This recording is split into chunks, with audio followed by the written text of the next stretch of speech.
Hello friends, welcome back to my YouTube channel exam crack with Shashi. मैं Shashi ma'am एक बार पुनः आप सभी का जोर शोर से स्वागत करती हूँ आपके अपने ऑनलाइन प्लेटफॉर्म पर। दोस्तों, अगर आप गृह विज्ञान विषय से किसी भी एग्ज़ाम की तैयारी कर रहे हैं तो फिर आपको अलग जाने की ज़रूरत ही नहीं है। क्योंकि मैं अपने इस यूट्यूब चैनल के माध्यम से आपको सारा content free of cost provide कराती हूँ, जिससे आपसे कोई चार्ज नहीं लिया जाता है। बस शर्त यह है कि आप वीडियो को पूरा देखें, सारे वीडियो को देखें तथा आप अपने नोट्स को क्या करें, मेंटेन करते चलें। चलिए दोस्तों, हम स्टार्ट करते हैं। अगर आप हमारे यूट्यूब चैनल पर नए हैं तो सबसे पहले तो आप हमारे यूट्यूब चैनल को सब्सक्राइब कर लीजिए तथा साथ ही साथ बेल आइकन को प्रेस करना बिल्कुल भी ना भूलिए। वीडियो पसंद आए तो आप देखिए, अपने दोस्तों में भी शेयर कीजिए तथा वीडियो को लाइक कीजिए। तो पिछली क्लास में हम लोग क्या कर रहे थे, रंगाई पढ़ रहे थे, यानी कि हम लोग डाई पढ़ रहे थे। आज हम लोग क्या पढ़ेंगे कि जो रंगाई की अवस्थाएं हैं उनके बारे में हम लोग पढ़ेंगे। आज हमारा जो है ये हम क्या पढ़ेंगे, रंगाई की अवस्थाएं।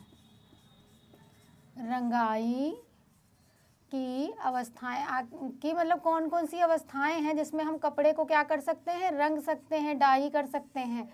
रंगाई की अवस्थाएं, अगर हम रंगाई की अवस्थाओं की बात करें तो ये 3 अवस्थाएं होती हैं जिनमें हम क्या करते हैं, अपने कपड़ों को रंगते हैं। तो वो 3 अवस्थाएं कौन सी हैं, आइए हम जानते हैं। तो सबसे पहली कौन सी हमारी अवस्था हो गई, सबसे पहले जो हमारी अवस्था है ये क्या है, रेशे की अवस्था। रेशे की अवस्था, हम रेशे की अवस्था में रंग लेते हैं। दूसरा हमारा कौन सा है, तो दूसरा है हमारा धागे की अवस्था। धागे की अवस्था। और तीसरी जो है हमारी ये कौन सी अवस्था है, तो जो तीसरी हमारी अवस्था है ये है कपड़े की अवस्था। कपड़े की अवस्था। जो हम रंगाई है यानी कि जो डाई का काम करेंगे वो किसमें, 3 अवस्थाओं में कर लेंगे। या तो हम उसे हम रेशे की अवस्था में ही रंग लेंगे, तब धागा बनाएंगे, तब हम कपड़ा बनाएंगे। रेशे की अवस्था में नहीं रंगा है तो हम धागे की अवस्था में रंग लेंगे, रंगे हुए धागे से हम क्या करेंगे, कपड़ा बनाएंगे। और अगर इसमें भी हमने रंगाई नहीं करी है तो हम कपड़े की अवस्था में भी कपड़े की रंगाई कर लेते हैं, यानी कि उसको वाइट बुन लिया जाता है। कपड़ा तैयार होने के बाद भी उसकी क्या होती है, रंगाई की जाती है। तो ये 3 अवस्थाएं हैं जिन अवस्थाओं में हम कपड़े को क्या करते हैं, रंगाई करते हैं, यानी डाइंग करने का काम करते हैं। तो अब अगर हम देखें कि रेशे की जो अवस्था है इसमें कौन कौन सी हमारी रंगाइयाँ आती हैं, तो इसकी अगर हम बात करें कि इसमें कौन कौन सी आती हैं, तो इसमें मुख्यतः 3 आती हैं। कौन कौन सी आती हैं, मुख्यतः 3 आती हैं। एक हमारी कौन सी हो गई, टॉप डाई। दूसरी हमारी हो गई डॉप डाई। और तीसरी हमारी कौन सी है, स्टॉक डाई। Stock die. एक हो गई टॉप डाई, दूसरी हो गई डॉप डाई, तीसरी कौन सी हमारी हो गई, स्टॉक डाई। तो अगर हम टॉप की बात करें, अगर हम देखें कि टॉप डाई से किन वस्त्रों को रंगा जाएगा, तो ये मुख्यतः जो ऊनी के वस्टेड वस्त्र होते हैं, वस्टेड ऊनी वस्त्र, ठीक है, या प्रोटीन जगत के आ जाएंगे इसमें। हम कह सकते हैं डॉप डाई में हमारे क्या होंगे, तो संश्लेषित रेशे। संश्लेषित, यहाँ पर वस्त्र नहीं होगा, यहाँ पर रेशे होगा क्योंकि हम रेशे की रंगाई कर रहे हैं। संश्लेषित रेशे हमारा होगा। और इसमें हमारा कौन सा आएगा, तो इसमें अगर हम बात करें तो प्राकृतिक रेशों के लिए, ये किसके लिए है, ये हमारा ये प्राकृतिक रेशों के लिए है। प्राकृतिक रेशों, और प्राकृतिक रेशों में भी क्या है हमारा, ये प्राकृतिक रेशों के लिए हमारी क्या है, यूज होने वाली रंगाई है। अब अगर हम धागे की अवस्था में बात करें तो धागे को 2 अवस्थाओं, 2 ही रंगा जाता है, 2 ही धागों को। एक तो हमारे सूती और दूसरे क्या हैं, लिनन। सूती व लिनन रंगा कैसे जाता है, तो इनकी क्या बना ली जाती हैं, लच्छियाँ बना ली जाती हैं। लच्छियाँ बना ली जाती हैं और उनकी क्या की जाती है, रंगाई कर ली जाती है। लच्छियों की क्या कर ली जाती है, रंगाई।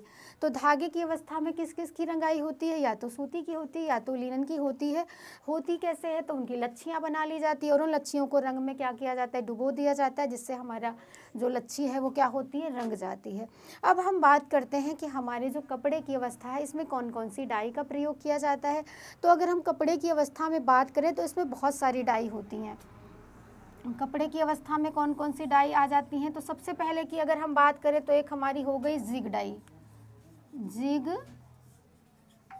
डाई। और दूसरी हमारी कौन सी हो गई, तो दूसरे की अगर हम लोग बात करें तो दूसरी हमारी हो गई क्रॉस डाई, क्रॉस डाई। तीसरी हमारी कौन सी हो गई, तो तीसरी है हमारी यूनियन, यूनियन डाई। तीसरी हमारी क्या हो गई, यूनियन हो गई। अगर हम नेक्स्ट की बात करें तो नेक्स्ट है हमारा reel dye, reel dye, reel dye. और चौथे को हमने क्या कहा, तो चौथे को हमने बोल दिया हमारी क्या हो गई, टाई एंड डाई। एक बहुत नाम आप लोगों ने भी सुना है, टाई एंड डाई। और पांचवा हमारा कौन सा हो गया, तो जो पांचवी हमारी है निरंतर मशीन रंगाई, निरंतर मशीन द्वारा रंगाई।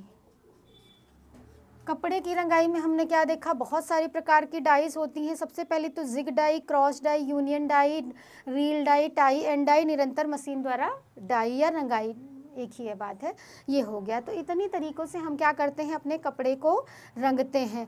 जिग डाई में क्या होता है, इसका नाम जिग क्यों पड़ा है, तो जिग यंत्र का प्रयोग होता है इसमें, जिग यंत्र का प्रयोग किया जाता है, जिग यंत्र का प्रयोग होता है। जिग यंत्र का प्रयोग करके क्या की जाती है, रंगाई की जाती है, इसलिए इसका नाम क्या दे दिया गया, तो जिग डाई के नाम से दे दिया गया। और ये होता किस पर है, तो ये जो होती है ये कृत्रिम रेशों पर होती है, कृत्रिम रेशों की रंगाई।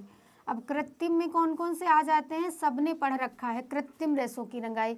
अगर हम क्रॉस डाई की बात करें तो जो क्रॉस डाई है ये होता क्या है, तो इसमें क्या होता है, दो से अधिक, दो या दो से अधिक प्रकार के रेशों से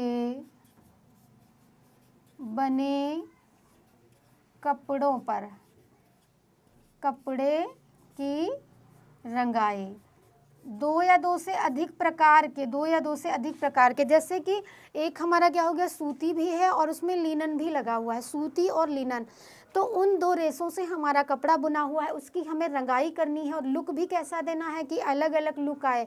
और रंग जो दिखेगा उसमें हमें रंग कैसा लाना है, असमान लाना है,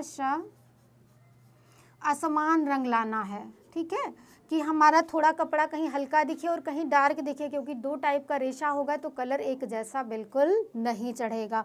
तो वो जो रंगाई होगी वो हमारी क्या होगी, क्रॉस डाई होगी। यूनियन डाई, यूनियन डाई है क्या, यूज इसी पर होती है, दो या दो से अधिक रेशों से बने हुए कपड़े पर, लेकिन इसमें रंग कैसा होता है, तो रंग जो चढ़ता है ये समान रंग चढ़ता है, समान रंग। अगर हमको दोनों प्रकार के रेशों को अलग अलग रंग में दिखाना है तो हम कौन सी डाई करेंगे, क्रॉस डाई करेंगे।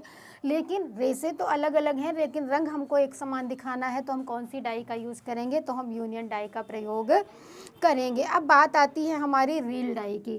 तो रील डाई हमारी क्या होती है, जो रील डाई होती है वो हल्के वजन के कपड़ों को रंगने के लिए, किसके लिए होती है, हल्के वजन के कपड़ों को रंगने के लिए, रंगने के लिए।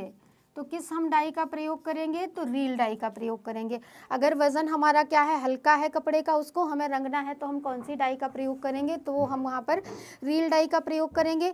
फिर हम सबसे पहले ये देख लेते हैं कि निरंतर मशीन द्वारा रंगाई, तो ये क्या होती है, तो बड़े बड़े कपड़ों की रंगाई, बड़े बड़े कपड़ों की कपड़ों की रंगाई। अगर बड़े बड़े कपड़ों की रंगाई करनी है तो हम क्या करेंगे, निरंतर मशीन द्वारा रंगाई करेंगे। अब हमारी आती है बात टाई एंड डाई की। तो टाई एंड डाई मतलब बांध कर कपड़े की रंगाई। क्या है, बांध कर कपड़े की रंगाई। और ये जो टाई एंड डाई है ये कहाँ की पारंपरिक है, तो आप बोलेंगे मैम ये राजस्थान का पारंपरिक वस्त्र है। और गुजरात में इसी को किस नाम से जाना जाता है, तो गुजरात में इसी को पटोला के नाम से जाना जाता है। जो हमारी टाई डाई फेमस है राजस्थान की, गुजरात को उस पटोला के नाम से जाना जाता है। अंतर